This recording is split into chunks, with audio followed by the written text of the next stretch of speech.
ప్రార్థన చేసుకుందాం. దేవుడు ప్రేమించి మనకిచ్చిన మరొక ఆదివార దినాన్ని బట్టి ప్రభువును స్తుతిద్దాం. ఎంతోమందికి లేనటువంటి ఈ భాగ్యాన్ని దేవుడు మనకిచ్చి, దేవుడు లోకమును ప్రేమించి లోకంలో ఉన్నటువంటి మనుషులను ప్రేమించిన విధానాన్ని బట్టి ప్రభువును స్తుతిద్దాం. పరిశుద్ధుడైన మా తండ్రి, దయగలిగిన మా ప్రభువా, మీ పాదములకు స్తోత్రాలు. ఎంతోమందికి లేనటువంటి భాగ్యాన్ని మీరు మాకు ఇచ్చినందుకే మీకు స్తోత్రాలు ప్రభువా. మమ్మల్ని ప్రేమించి 11 మాసములు ప్రభువా, ఇదిగో గతించిన 10 మాసములు మీరు మమ్మల్ని కాచి కాపాడి, కనురెప్పలా మీరు మమ్మల్ని కాచి మా బిడ్డలను, మా కుటుంబాలను, సంఘాన్ని, మా దేశమును, మా ప్రజలందరినీ కాపాడినందుకే నీకు స్తోత్రములు ప్రభువా. మీ ప్రేమ ఎంత గొప్పది, మీ వాత్సల్యం ఎంత గొప్పది, మీరు చూపించిన దయా కనికరం ఎంత గొప్పది ప్రభువా. అలాంటి ప్రేమను, వాత్సల్యమును పొందుకోవడానికి నేనే మాట వాడను ప్రభువా. నా జీవితమే పాటిది అయినప్పటికీ నీ ప్రేమలో నన్ను బలపరిచి మమ్మల్ని అందరినీ కనికరించి ఈ ఆదివారము పరిశుద్ధ దినాన్ని మీరు మాకు ఇచ్చినందుకే నీకు వందనాలు. దయగలిగిన తండ్రి, ఈ ఉదయకాలంలో నీ బిడ్డలందరినీ క్షేమంగా మా మధ్యకు తీసుకురండి. ఎవరు నిర్లక్ష్యముగా ఇంటి దగ్గర కూర్చోకుండా ప్రభా, ఎవరు సోమరితనంగా ఇంటి దగ్గర ఉండకుండా టైం ప్రకారంగా నాయన నీ సన్నిధికి రావటానికి సహాయం చేయి దేవా. ఇదిగో నీ మందిరంలో, నీ సన్నిధిలో నాయన వారు కూర్చుని వారి హృదయాలను మీ వైపు త్రిప్పుకొని ప్రభా, ఇదిగో నాయన రక్షించబడటానికి మార్గమును ప్రభా నీ సన్నిధిలో కూర్చొని ప్రార్థన చేయడానికి సహాయం చేయి ప్రభా. నీ సన్నిధిలో కూర్చున్న వారు ధన్యులు అని మీరు సెలవిచ్చినందుకే నీ స్తోత్రాలు ప్రభా. ఈ ఉదయకాలంలో నా ప్రార్థన ఆలకించండి, సంఘాన్ని దీవించండి. సంఘంలోకి వస్తున్నటువంటి మా ప్రియ బిడ్డలందరినీ మీరు ఆశీర్వదించండి. ఈ హైదరాబాద్ మహానగరాన్ని మీరు దీవించండి.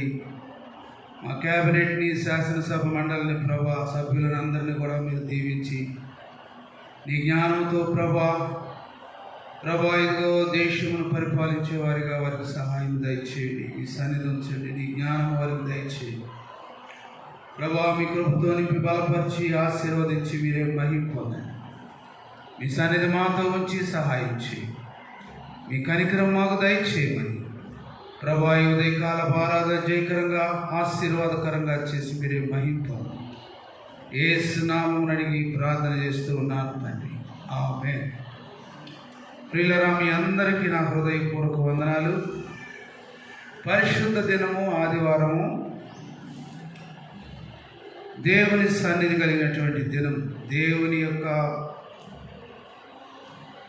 ఆత్మ కలిగినటువంటి దినం. కాబట్టి ప్రభువు సన్నిధిలో మనం చేరటం ఎంతో ప్రాముఖ్యమైనటువంటి విషయం. చాలామంది ఏమంటారంటే ఆదివారం కూడా ఒక అలవాటు ప్రకారమైనటువంటి భక్తి అనుకుంటారు. అందరిలాగా ఎప్పుడో వెళ్తాం, కూర్చోవటం, పాటలు అయిపోయినప్పుడు రావటం, వాక్యం మధ్యలో రావటం. చాలా దుఃఖించవలసినటువంటి విషయం ఏమిటంటే చాలామంది ఇక ముగింపులోకి వచ్చి కూర్చుంటారు.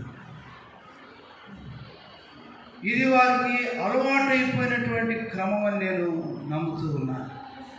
వాడుకైపోయి ఆదివారము దేవుని సన్నిధి, దేవుని పరిశుద్ధ స్థలానికి వెళ్ళి మన హృదయమును దేవుని సన్నిధిలో సమర్పించుకోవాలని ఒక ఆలోచన కలిగి ఉన్నటువంటి మనకు, అలాగా చేయవలసినటువంటి మనము నిర్లక్ష్యముగా దాన్ని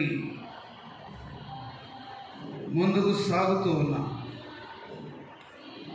దేవుడు ఏమన్నంటే, నేను యజమానుడినైతే నాకు రావలసినటువంటి ఘనత ఏమైంది? ప్రియులారా చూడండి, పరిశుద్ధ దినము పరిశుద్ధ దినము అని చాలామంది చెప్తారు, కానీ దాన్ని పాటించలేదు. కుటుంబం అంతా కలిసి ఒకసారి దేవుని సన్నిధికి రాలేదు.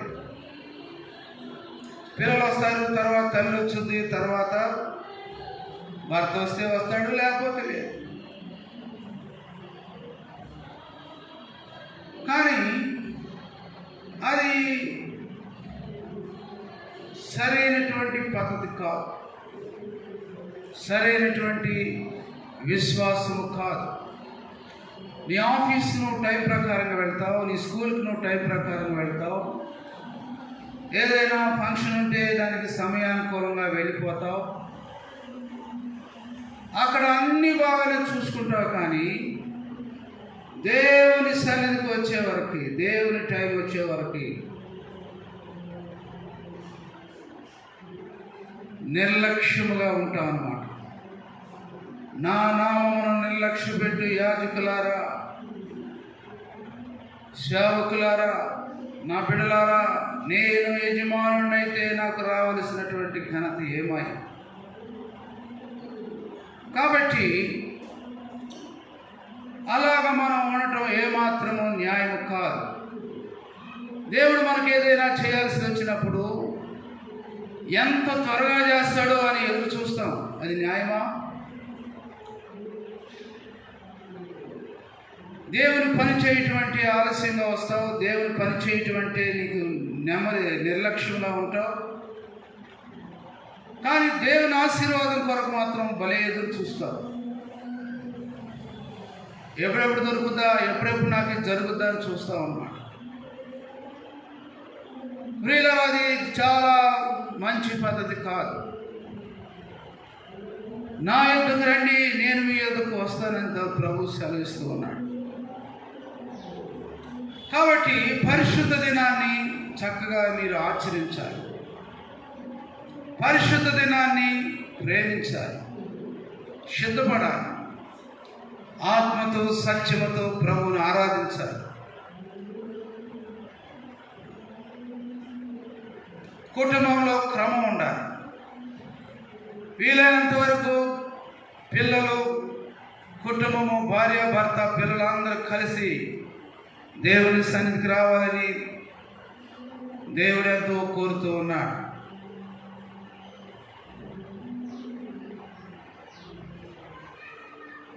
శనివారం నుంచే నీవు దేవుని సన్నిధికి వెళ్ళాలని ఒక ఆశ నీలో కలిగి ఉండాలి. ఒకవేళ ఏదైనా ఆటంకాలు వస్తే తొలగించు ప్రభు అని ప్రార్థన చేసుకోవాలి. ప్రియులారా, చాలామంది ఏమనుకుంటారంటే, ఏదో ఒక పని వస్తే బాగుండు, మందిరానికి వెళ్ళకుండా అలాగే వెళ్ళిపోతాం, అలాగా టైం పాస్ అవుద్ది, అక్కడ మంచి భోజనం దొరుకుద్ది. ఇది సైతాన్ తలం, నేను పాడు చేసేటువంటి తలం, నీ ఆత్మీయ జీవితాన్ని పాడు చేసేటువంటి తలం. కొంచెం నీరసం వచ్చే చాలు, కొంచెం తలనొప్పి వస్తే చాలు, కొంచెం ఏదైనా మనసు బాగోలేకపోతే చాలు, దేవుని సన్నిధికి రావటం మానేస్తారు. చాలా బలహీనమైనటువంటి మనసు, నెమ్మది లేనటువంటి మనసు. కాబట్టి పరిశుద్ధ దినాన్ని, ప్రభు దినాన్ని న్యాయంగాను మర్యాదగాను మనం ఆచరించాలని ప్రభు కోరుతూ ఉన్నాడు. కాబట్టి ప్రియమైనటువంటి దేవుని బిడ్డలారా, ఈ ఉదయ కాలంలో దేవుని మందిరం అంటే నీకు భయం ఉందా? దేవుని పని అంటే నీకు ఇష్టం ఉన్నదా? నీకు శ్రద్ధ ఉన్నదా? పరిచర్య అంటే నీకు ఆశ ఉన్నదా? దేవుని పరిచర్య చేయటువంటి నీకు ఆశ ఉన్నదా? దేవుని పని చేయటువంటి ఆశ ఉన్నదా? మందిరం పని చేయటువంటి నీకు ఆశ ఉన్నదా? ఎవరెవరో పనులు చేస్తూ ఉంటారు, మనుషులను సంతోష పెట్టాలని పరిగెత్తూ ఉంటావు, కానీ నీ జీవితంలో నీకు ఏది దొరకదు, ఏ మేలును పొందుకోలేదు. కాబట్టి ప్రభు దినాన్ని గౌరవిద్దాం, పరిశుద్ధ దినాన్ని ఆచరిద్దాం. పరిశుద్ధ దినాన్ని మన హృదయాల్ని శిలువ దగ్గర కుమ్మరించు. కన్నీరుతో హృదయం విరిగి నలిగినటువంటి హృదయంతో మనం ప్రభు సన్నిధిలో కూర్చుని ప్రార్థన చేస్తే దేవుడు మనకు సహాయం చేస్తాడు. May God bless you. ప్రార్థన చేసుకుందాం. పరిశుద్ధుడైన తండ్రి, పదే పదే ఎన్నో పర్యాయాలు ప్రభా మిమ్మల్ని మేము స్తుతిస్తూ ఉన్నాము, ఆరాధిస్తూ ఉన్నాము. కానీ ఆరాధన ఎంతవరకు మీకు ప్రభా ఇదిగోనైనా మీకు వినబడుతుందో మాకు తెలియదు. ఆత్మతోనూ సత్యముతోనూ ఆరాధించాలని వాక్యం సెలవిస్తాం ప్రభా. ఇదిగోనైనా ఆత్మతోనూ సత్యముతోనూ విరిగి నలిగినటువంటి హృదయంతో నీ సన్నిధికి వచ్చేవారుగా మాకు సహాయం దయచేయి. యేసు నామమున అడిగి ప్రార్థన చేస్తూ ఉన్నాము తండ్రి. ఆమేన్. ఆమేన్.